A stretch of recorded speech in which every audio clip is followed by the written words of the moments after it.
तीन दामाद की सास पार्ट 2। अब तक आपने सुना कि कावेरी जी अपनी तीनों बेटियों ईशा, मोहिनी और सुहाना की शादी तीन घर जमाई लड़कों के साथ करवा देती है।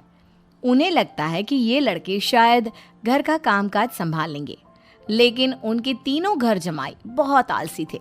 वो नौकरी भी नहीं करते थे और बाहर का काम भी नहीं। कावेरी जी ने अपनी बेटियों से कहा कि वो प्रेगनेंसी का बहाना बनाकर अपने पतियों को सबक सिखाए। अब सुनिए आगे। मम्मी, आपने जैसा कहा था हमने वैसा ही किया, लेकिन देखिए ना, विवेक का हाल तो वैसा का वैसा ही है। घर में ना सुबह का नाश्ता बनता है और ना खाना। नौकरी पर जाने की बात करूं तो खाने को दौड़ते हैं मुझे। हाँ मम्मी, मैंने भी सुमित को कितनी बार कहा कि अगर नौकरी नहीं करनी तो कोई छोटी सी दुकान ही खोल लो। घर का खर्चा कैसे चलेगा? देखो दोपहर के 12 बजने आए और जनाब अभी तक सो रहे हैं। हाँ मम्मी, ईशा और सुहाना ठीक कहती हैं। अविनाश का भी यही हाल है। जब मैंने अपनी प्रेगनेंसी के बारे में कहा तो मुझसे कहने लगा, अरे दूसरी लड़कियां तो 9-9 महीने तक नौकरी करती है, बस डिलीवरी के टाइम छुट्टी लेती है। मोहिनी, तुम भी नौकरी करो। अब मुझे कहाँ नौकरी मिलेगी? मम्मी बताओ, अब मैं क्या करूँ? हे भगवान, क्या सोचकर घर जमाई दामाद लाई थी मैं कि मेरी बेटियां मेरे पास रहेंगी और खुश रहेंगी, लेकिन इन आलसी दामादों ने तो हमारी जिंदगी को भी प्रॉब्लम में डाल दिया है।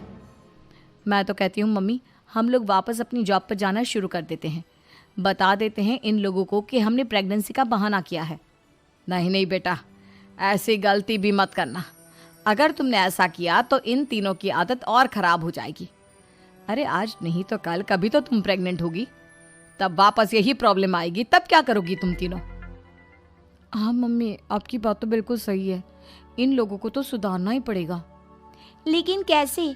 अपने बच्चों के आने की खबर सुनकर भी इन लोगों पर कोई असर नहीं हो रहा। पैसे कमाने के लिए घर से बाहर निकलना ही नहीं चाहते ये तीनों।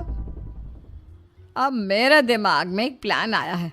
तुम तीनों चिंता मत करो, उन तीनों को बुलाओ, फिर मैं बात करती हूँ। थोड़ी देर बाद कावेरी जी अपने तीनों दामादों को सामने बुलाकर अपनी बात कहना शुरू करती हैं।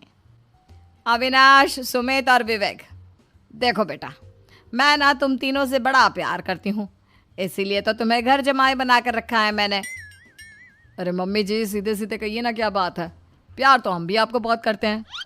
अरे मम्मी जी, आपकी इज्जत भी बहुत करते हैं। अरे भाई, आपके जैसी सास और कमाने वाली बीवी सबको मिलती है क्या? हाँ मम्मी, विवेक और सुमित ठीक कह रहे हैं। आपकी बेटी से शादी करके मेरी तो ज़िंदगी ही अच्छी हो गई है। जानती हूँ मैं, और ये भी जानती हूँ कि तुम तीनों अपने अपनी बीवियों से बहुत प्यार करते हो। बेटा, बात ऐसी है कि हमारे कुल गुरु ने कहा है कि प्रेग्नेंट होने के बाद मेरी तीनों बेटियाँ शुरू के 4 महीने हमारे गांव में जाकर रहेगी, जहाँ मेरे चाचा जी रहते हैं। अरे लेकिन क्यों मम्मी, गांव में जाकर रहने की क्या ज़रूरत है इन तीनों को? वो क्या है ना बेटा, हमारे परिवार को एक श्राप है। अगर मेरी बेटियों ने यहाँ पर बच्चा पैदा करने की कोशिश की तो उनके बच्चों को कुछ भी हो सकता है। इसलिए अब से लेकर 4 महीने पूरे होने तक इन्हें गांव वाले घर में रहना पड़ेगा। हाँ, तो इसमें प्रॉब्लम क्या है मम्मी जी? हम भी वहाँ जाकर रहेंगे, पिकनिक मनाएंगे। अरे भाई, बीवी जहाँ हम भी वहाँ। हाँ यार, आइडिया तो बहुत अच्छा है। शहर की ज़िंदगी में रह रहकर परेशान हो चुके हैं, अब कुछ दिन गांव में बिताएंगे। तुम लोग समझने की कोशिश क्यों नहीं करते? तुम में से कोई भी वहाँ नहीं जा सकता, और मैं यहाँ रहूँगी ना तुम तीनों के साथ। 4 महीने की तो बात है, उसके बाद ये तीनों ही लौट कर आ जाएंगी। ठीक है मम्मी जी, अब हमारे बच्चों का सवाल है तो ये तो करना ही पड़ेगा। कावेरी अपनी तीनों बेटियों को कुछ दिन के लिए घर से बाहर कहीं दूसरे शहर में रहने के लिए भेज देती है। कुछ दिनों के बाद, अरे मम्मी जी, बहुत दिन से पिज्ज़ा नहीं खाया, मंगवाइए ना। क्या बताऊं बेटा, पहले तो बेटियां खर्चा दे देती थी क्योंकि उनकी नौकरी थी, लेकिन अब तो मेरे पास पैसे ही नहीं बचे। थोड़े बहुत पैसे हैं जो बच्चों की डिलीवरी में काम आएंगे।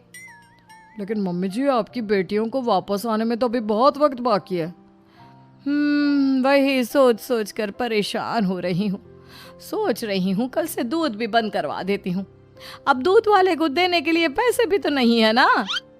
अरे नहीं नहीं मम्मी जी, अगर दूध भी बंद करवा दोगी तो मुझे चाय कहाँ से मिलेगी? और चाय के बिना मैं तो मर ही जाऊंगा।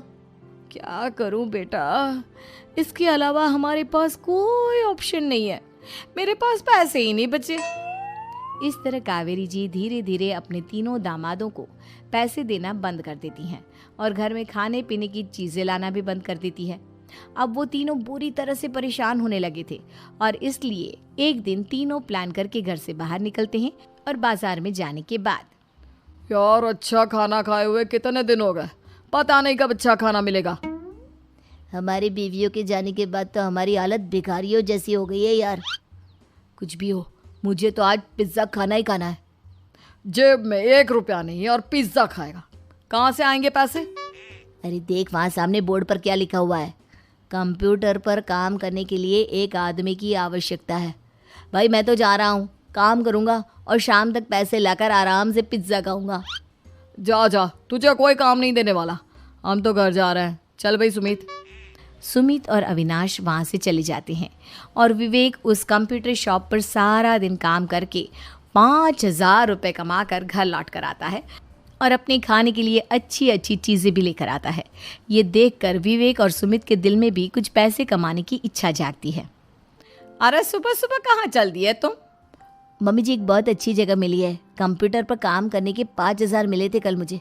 अगर रोज़ काम करूँगा तो पूरे 40,000 की तनख्वाह। अरे वाह, ये तो बहुत अच्छी बात है दामाद जी, आपको जाना ही चाहिए। सुमित और अविनाश विवेक को इस तरह तरक्की करते देखकर परेशान हो जाते हैं और वो दोनों भी काम की तलाश में निकल पड़ते हैं। धीरे धीरे उन दोनों को भी काम मिल जाता है।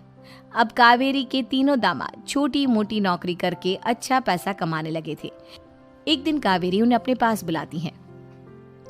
अरे वाह, विवेक 40,000 कमा लेता है, अविनाश 60,000 और सुमित तुम भी 40,000 के आसपास कमा ही लेते हो।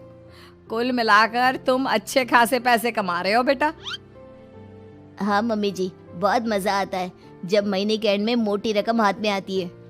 पूछिए मत मम्मी जी, घर में रहकर रोटी बना बना कर और तो जैसा महसूस होने लगा था मुझे तो। हाँ बेटा, तुम तीनों की बात तो बिल्कुल ठीक है। और जानते हो, अब तुम तीनों की पत्नियां भी वापस लौट कर आने वाली है। लेकिन मम्मी जी अभी तो उन्हें गए सिर्फ 2 महीने हुए हैं, आपने तो कहा था वो 4 महीने के बाद लौट कर आएंगी। ऐसा कुछ नहीं है बेटा, मैं सिर्फ तुम तीनों को सबक सिखाना चाहती थी कि आदमी घर में बैठकर बीवी की कमाई खाता हुआ अच्छा नहीं लगता।